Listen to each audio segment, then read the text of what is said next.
We just found a human body laying in some weeds. Okay. Oh, God. Is the person beyond help, or do I need to give instructions for CPR? No, it's beyond help. In today's story, we will see how much evil and senseless violence humans are capable of, making you realize there are some real angry and evil people out there. This documentary is made for educational purposes in hope that important lessons can be learned to prevent similar situations in the future. For today's story, we go to Green Bay, Wisconsin, United States. On May 21, 2016, the body of a woman was found on a farm field by a farmer on Hoffman Road in Bellevue area. The body was naked except for a sock and a pink wristband. Police cannot identify the body immediately. Dental records were required to confirm the identity of the victim due to the severity of the injuries. Her fingernails were damaged, indicate that she was fighting for her life. After the body was found, investigators were still at the scene when a man called the police around 4:30 p.m. and reported his girlfriend missing. Her name was NICOLE VANDERHEYDEN. But let's see who was Nicole until this tragic day and what happened to her. NICOLE VANDERHEYDEN, also known by close friends as Nikki, was born on March 29, 1985 in Manitowoc, Wisconsin. She was described by family and friends as a loving, charming, and happy person. She was the kind of person who will light up the room with her smile. Also, she was very close to her family. In 2010, she took her graduation degree in science and education at University of Green Bay. Shortly after, she found work as a teacher for the Green Bay public school system. Nikki will get married and have 2 children, Michaela and Tyler. For some reason, she will divorce in 2012, and children will stay with her. After divorce, Nikki will leave her personal life aside. She did not want to get involved in other relationship for a while. She was just focused on her children and on herself. Children were everything for her. Besides children, her passion was fitness. Sport in general was an important part of her life. She had a positive energy, and her presence was pleasant and enjoyable to be around. In 2015, she will meet the man who will make her reconsider her life as a single woman and mother. She will fall in love with a 34-year-old man, Douglas Dietrich. They will start dating, and Nikki will end up getting pregnant with him. The pregnancy was not planned, but they decided to move in together and be a family. At first, Doug was happy to be a father and to have a family, but he admitted later to his mom that he didn't know whether he is ready to be a family man. Because Doug was undecided, their relationship became unstable. On the 10th of May, Doug would send a message to his mother, texting that he was thinking very seriously about telling Nikki to take the children and leave his house. 10 days after this message on May 20th, 2016, they decide to go to a bar in Green Bay called Watering Hole to see a live concert. They arrive at the bar around 8 p.m. Doug meets some old friends at the bar and would start soon to ignore Nikki and even start flirting with another woman, showing how indifferent he was to her. When Nikki sees him flirting with another woman, they got into a huge argument and she gets angry and leaves Watering Hole with few friends. He doesn't follow her. Nikki would send a message to him that she went to another bar called Sardine Can. Over the night, Nikki sent him several text messages, showing him how upset she really was. Later, around 11:30 p.m., Nikki called Doug and he didn't answer. But when one of their friends called him, he answered that call. So this made Nikki more upset, so much that she left the bar. One of her friends did try to stop her and asked her to return to the bar, but she refused, and he let her go. This was the last time when Nikki was seen alive. Doug and a friend were still at the Watering Hole when Nikki left Sardine Can. He called her, and they argued some more. Nikki was clearly disappointed and very agitated at this stage. After a while, Nikki's phone shut down. From the moment she left Sardine Can, Nikki was in the most vulnerable position for a woman. She was alone. She had a few drinks. She was upset and disappointed. Her mind was miles away, far from a clear mind that can prevent danger.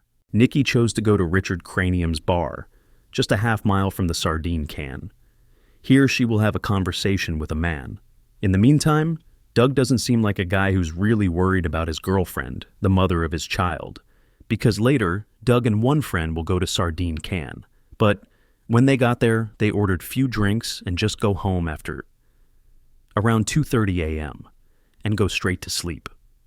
While Doug was sleeping, Nikki was alone. Her phone was switched off. No one was looking for her.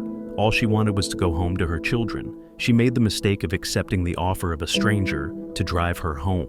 When they end up in front of her house, at that point, the man thought he was going to get something from Nikki for taking her home and didn't expect her to reject his advances and to start fighting. Because he was stronger, he had forced himself on her, abused her, and beaten her to death. Then he will dump her body 3 miles away in a field. When her body was found later, the police will have Doug as the main suspect, especially since he called the police to announce that Nikki was missing the next day at 4:30 p.m. when her body was already found in the field, and the police were at the scene hours before. Even the investigators were amazed why Doug waited so long to announce her disappearance. A policeman who went to Doug's house immediately after the discovery of Nikki's body recorded everything with a hidden camera. He was still hungover, showing how much he drank the day before.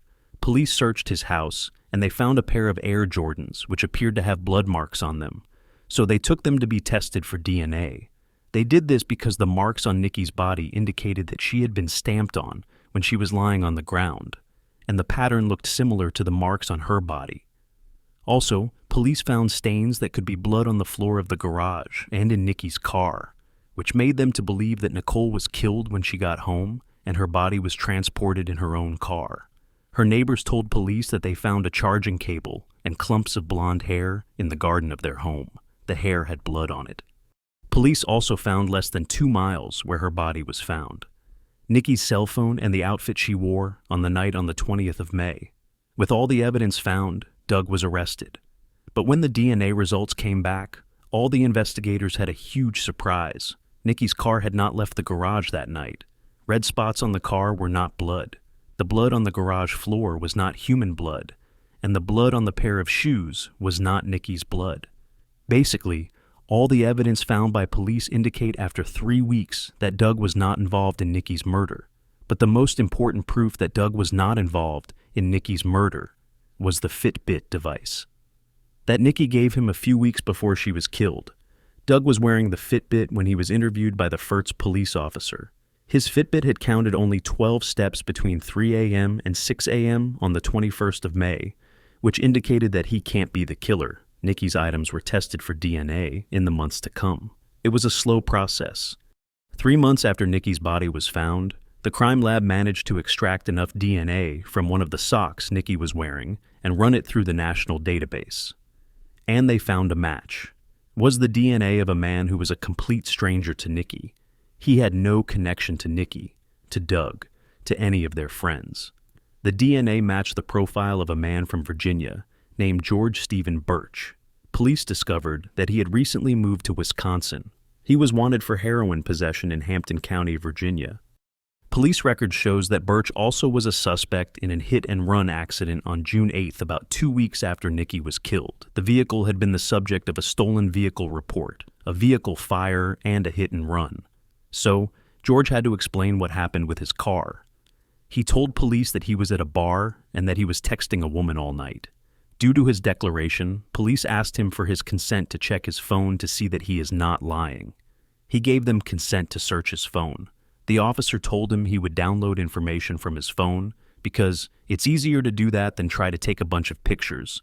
In fact, they were aware that his phone could provide GPS data, and they wanted to find out where George was in the night Nikki was murdered. George's phone showed that on the night of the 20th of May, he was at Richard Cranium's bar. Then he left that bar around 2:30 a.m., and after 30 minutes, GPS data places him at Nikki's house. He stayed there for nearly an hour, from around 3 a.m. until almost 4 a.m. Then he went to the farm field where Nikki's body was found. He returned at his home at 4:22 a.m.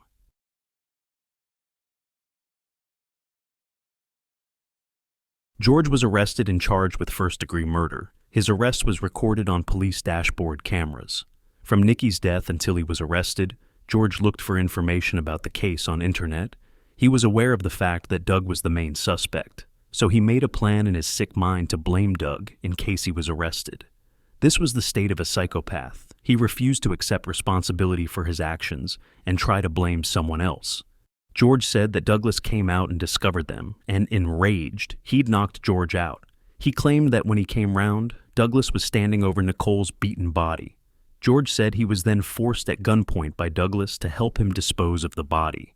It was a shocking version of events, but did it all add up? The technology used by the police, the Fitbit device in Doug's case, and Google dashboard GPS signal in George's case proved who the real criminal was: George Birch. After he was arrested, George's ex-wife claims he broke her nose during one fight. Birch was never charged for domestic abuse. "I hope and pray every day that he spends his life behind bars," she said. "That's where he belongs." Her prayers and those of Nikki's family were heard because George received a life sentence without parole for his crime. The Supreme Court rejected his appeal. When sentencing George, Judge Zakowski said the death of NICOLE VANDERHEYDEN is the most brutal murder that has ever been committed by one person in the history of Brown County. Until the next story, take care of yourself and your loved ones.